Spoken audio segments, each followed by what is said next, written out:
Thank you, Mr. Chairman. I want to personally thank you for all of your leadership with regard to the healthcare reform efforts and trying to push it through. I think history will judge us well, bringing a level of social justice to this country that we haven't seen. One of the issues that I've mentioned to you before when you were here that I've been dealing with and working with for the past few months and years is the issue of stress in our society. And I think as we talk about healthcare reform and the technology and everything else, that there's a growing body of evidence, not just in the area of healthcare, of mindfulness and contemplative practices and their benefits on reducing stress levels and allowing our body to heal itself. And so as we're moving 30 million more people into the system, there's inevitably going to be more costs, and I think we have dealt with that, and it will reduce costs, and I think we have dealt with that. But we need to, I think, pursue, and Mr. Honda just mentioned prevention, and I know there's going to be a panel to evaluate what preventative measures actually work. So if you can just talk about that. But I would also like to encourage you that on that panel should be somebody who has been in the field, working in the field of mindfulness-based stress reduction. I think it's the most cost-effective way for us to drive down healthcare costs.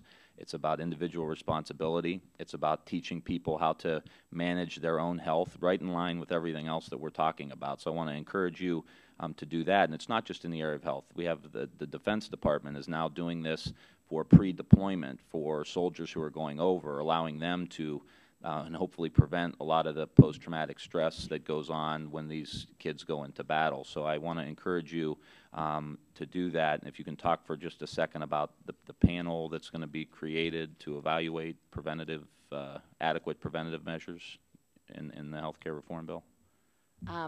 First, Congressman, I'm all for looking at any strategy we can find that is successfully reducing stress. I'm at the front of that line.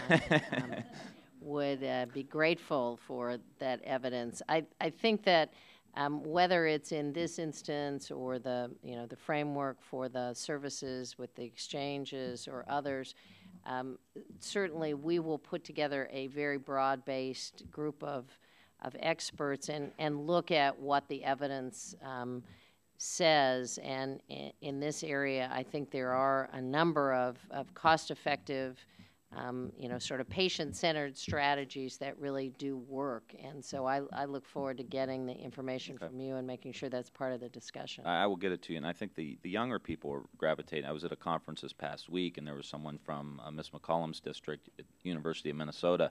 They're offering basically a stress reduction class for incoming freshmen. There's a 50-person wait list. Wow. I mean, so this is something that is throughout our society. So I think your leadership on this could be critical. Another question I have, and it's someone, I think one of my colleagues mentioned the shortage of nurses, is the issue with primary care physicians. If you can touch upon that and how we're going to try to bridge our way through that. Well, I think there's no question we need more healthcare providers all together, but we also need more of the providers to choose primary care, gerontology, family practice. So a couple of strategies simultaneously. One is using more of our loan and scholarship ability to attract people to those fields at the outset and pay off more of the debt for healthcare provider training in the areas that we see the biggest needs.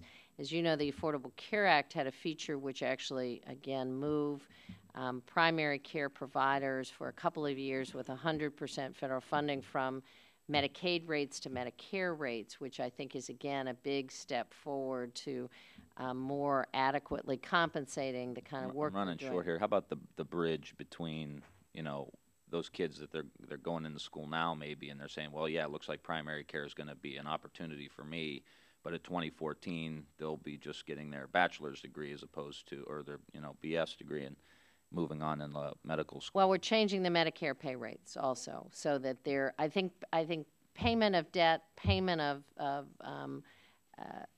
once you get your medical degree are a pathway to a much more robust primary care system. That's what I hear from medical students all the time, that they are in a real financial box in terms of not being able to pay off their loans and being inadequately compensated once they become providers. So we're looking at both ends of that puzzle. So you think they'll move over? I do. Immediately. And actually, we've seen an increase already this year in primary care choices made by first-year residents. It's up about 20%.